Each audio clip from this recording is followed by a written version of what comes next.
नमस्कार, मैं हूं अंजलि और आप देख रहे हैं न्यूज जागरूक भारत। तो आइए शुरुआत करते हैं आज की प्रमुख खबर से।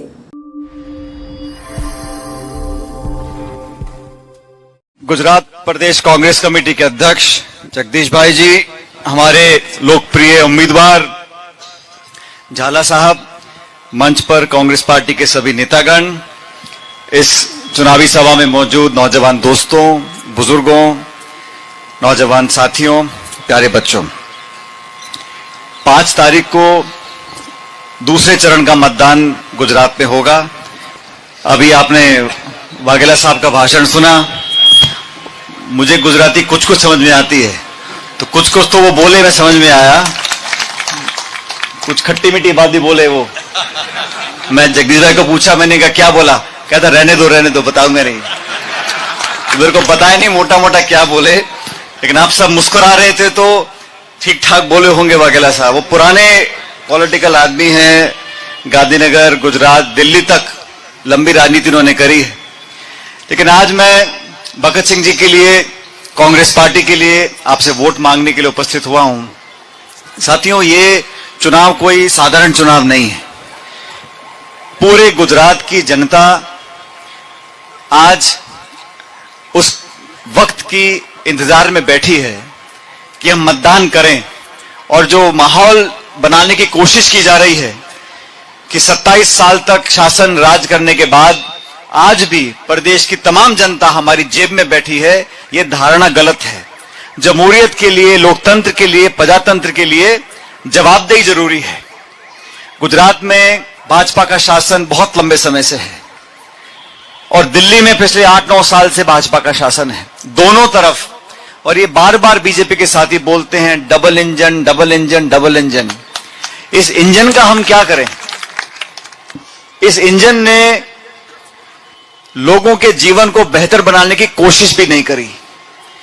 और अगर पिछले 5 साल के भाजपा के सरकार के काम से जनता खुश होती तो क्या जरूरत थी आज प्रधानमंत्री जी को, रक्षा मंत्री जी को, गृह मंत्री जी को, पूरे देश के भाजपा के नेता आज यहां गुजरात में घूम रहे हैं, 10-10, 20-20 सभाएं कर रहे हैं, रोड शो कर रहे हैं, घर घर जा रहे हैं, घर घर जाकर वोट मांग रहे हैं। अगर शासन से लोग संतुष्ट थे तो अपने सारे मंत्री क्यों बदल डाले? आपने मुख्यमंत्री क्यों बदल डाला? आपको मालूम है कि चुनाव के समय लोग पूछेंगे कि खाने की चीज की सामग्री की क्या कीमत हो गई है। पेट्रोल, तेल, गैस सिलेंडर, खाद, बीज, फल, फूल, सब्जी, सब चीज महंगी हो गई। और कोई भाजपा का नेता आकर यह बोलने को तैयार नहीं है कि हम महंगाई को कम करने की कोशिश भी करेंगे। आप कल्पना करो, ऐसा घमंड, ऐसा अहंकार। 100 रुपए का पेट्रोल डीजल हो गया, डॉलर की कीमत 85 रुपए हो गई, गैस का सिलेंडर 1150 रुपए का हो गया, खाद, यूरिया, डीएपी सब आसमान छू रही। ऐतिहासिक महंगाई देश में है, बेरोजगारी देश में है। लेकिन किसी भाजपा के नेता ने आज तक मंच से आपने भाषण देते हुए सुना है कि हम देश में, प्रदेश में बेरोजगारी खत्म करेंगे, हम कुपोषण खत्म करेंगे, हम भुखमरी खत्म करेंगे, हम महंगाई को कम करेंगे? उनको कोई मतलब नहीं है। उनको मतलब है हिंदू और मुसलमान, हिंदुस्तान, पाकिस्तान, मुझको ऐसा कह दिया, मुझको वैसा कह दिया। चुनाव से पहले, अरे प्रधानमंत्री एक पद है, उस पद की गरिमा का सब सम्मान करते हैं, लेकिन चुनाव से पहले आप एक एक शब्द को उठा लो, बोलो मुझे ऐसा कह दिया, मुझको ऐसा कह दिया। अरे भाई, आपको कोई कुछ नहीं कह रहा। आप तो बताओ कि हमारी नौकरियां कब लगेंगी? आप शासन में बैठे हो 27 साल से, और लोकतंत्र में जो सरकार चुनकर जाती है, चुनाव होने के बाद उस सरकार की जिम्मेदारी है कि हर नागरिक की, हर मतदाता की सेवा वो करें। ये पक्षपात करना, जातियों का, बिरादरी का, धर्म का, गोत्र का, भाषा का, पोलिंग बूथ की लिस्ट देखते हैं, कहां किसको कितना वोट मिला, उसके आधार पर विकास के काम होंगे। हम सबको जागरूक होना होगा साथियों। और आप जानते हो, रसोई में तवे पर रोटी बनती है ना, अगर बहुत समय तक रोटी को पलटोगे नहीं तो रोटी जल जाती। अभी टाइम आ गया रोटी पलटने का। रोटी पलटेगी तो फूल के, बढ़िया फुल्का बनता है उसका, रोटी का। इसलिए आपसे कहना चाहता हूं, तराजू को तोलो, उम्मीदवार को देखो। अभी जगदीश भाई मुझे बता रहे थे, पूरे गुजरात में हवा है। अखबार में, टेलीविजन में, विज्ञापन में, पोस्टर में, व्हाट्सएप को छोड़ दो, लेकिन लोगों के दिलों में सवाल उठता है, जो गरीब व्यक्ति है, मध्यम वर्ग का व्यक्ति है, उस पर क्या क्या नहीं किया पिछले 6-8 सालों में दिल्ली की सरकार ने और गांधीनगर सरकार ने। नोटबंदी कर दी, जीएसटी लगा दी, कोरोना में क्या हाल हुआ, उद्योग चौपट हो गए, लेकिन कोई परवाह नहीं।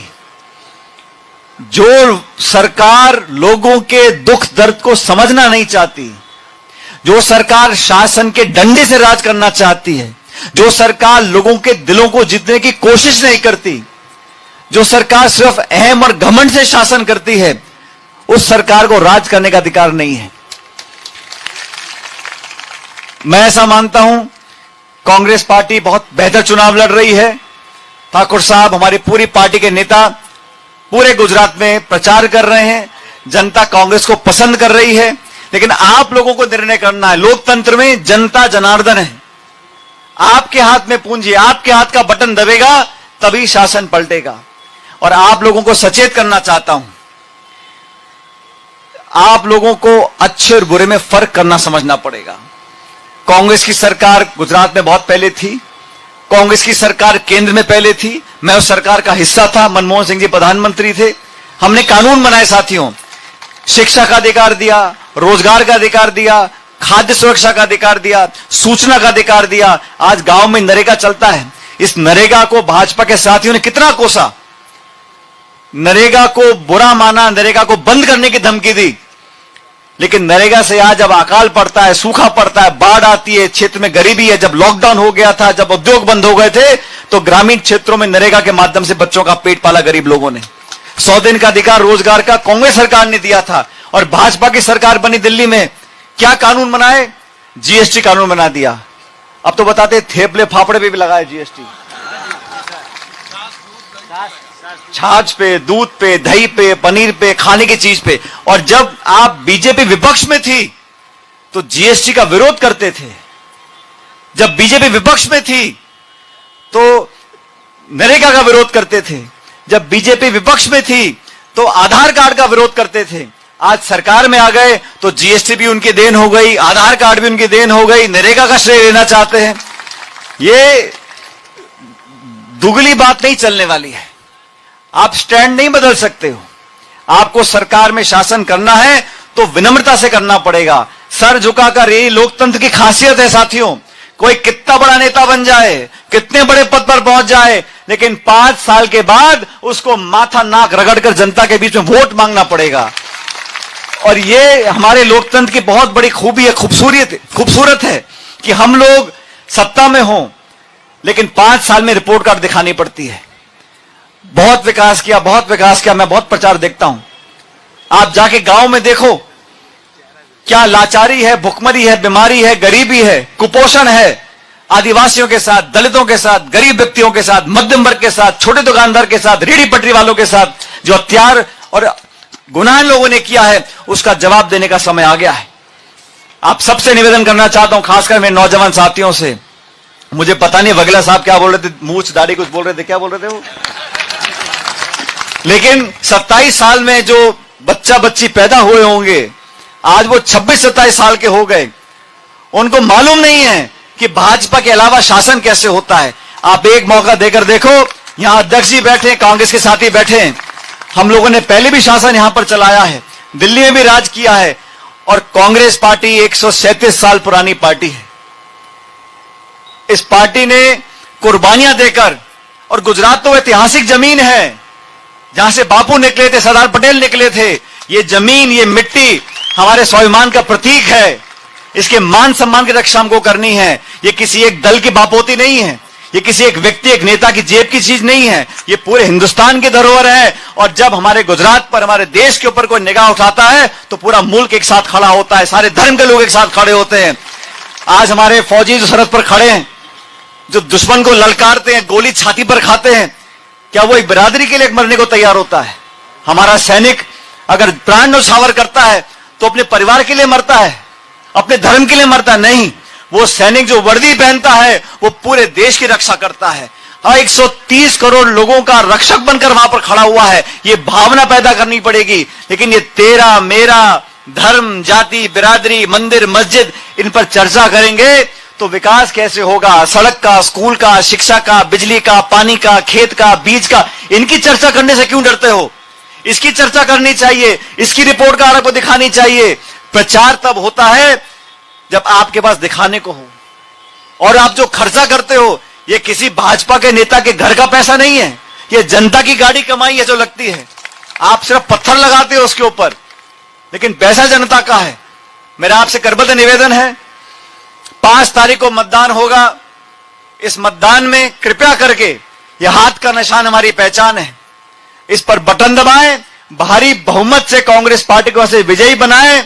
और ये भाजपा के साथियों को बताना चाहता हूं, मैं राजस्थान कांग्रेस का अध्यक्ष था, जगदीश भाई आप जानते हो। 2013 में हमारे यहां 200 विधानसभा की सीटें हैं। 2013 का चुनाव हुआ तो भाजपा को आई 165 सीट, 200 में से 165। हमारे पास 21 सीट थी, सिर्फ 21 सीट। 5 साल हम लोगों ने, मैं आपको इसलिए बता रहा हूं अध्यक्ष जी, ये भाजपा के लोग समझते हैं हम बहुत मोटा, बहुत तगड़े हो गए, लेकिन अब असली पहलवान मिलता है तो पटकनी देने में कांग्रेस पीछे नहीं पड़ती है। हमने 5 साल मेहनत करी, वसुंधरा जी मुख्यमंत्री थी, 165 विधायक उनके पास थे, लेकिन हमने एक दिन भी चैन से सोने नहीं दिया उन लोगों को। हमने जवाब मांगा उन्हों से, किसानों के लिए, नौजवानों के लिए, और 5 साल तक मेहनत कर कर हम लोगों ने शासन कांग्रेस पार्टी का बनाया है। यहां पर भी अध्यक्ष जी के संरक्षण में हम सब लोग इकट्ठा होकर मेहनत करेंगे तो राज करने का मौका हमको मिलेगा, जनता का आशीर्वाद मिलेगा। 8 तारीख को मतगणना होगी। ये झाला साहब, चौहान साहब नौजवान है, इनकी तो आवाज बहुत जोर से है, मैं तो माइक उल्टा करना पड़ा मेरे को।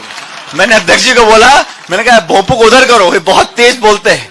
ये नौजवान व्यक्ति आपकी सेवा के लिए हमेशा हाजिर रहेंगे। और ये जगदीश भाई के भी यहां पर बहुत पुराने संपर्क हैं, आपने बहुत प्यार इनको दिया है। इन दोनों के लिए आप लोगों को बटन दबाना है और 5 तारीख को कांग्रेस पार्टी के लिए मतदान करना है। मेरा निवेदन स्वीकार करो, मैं जयपुर से विशेष रूप से आपसे वोट मांगने के लिए आया हूं। अगर आपको मेरा निवेदन स्वीकार है तो दोनों हाथ खड़े कर मुझे आश्वासन दे दो, पीछे वाले, और मेरे साथ जोरदार नारा देना है, कांग्रेस पार्टी। अरे बाबा आवाज नहीं आई, कांग्रेस पार्टी। आखिरी नारा, आवाज आसमान तक जानी चाहिए, ठीक है? बरोबर है? कांग्रेस पार्टी। बहुत बहुत धन्यवाद। राम राम सा।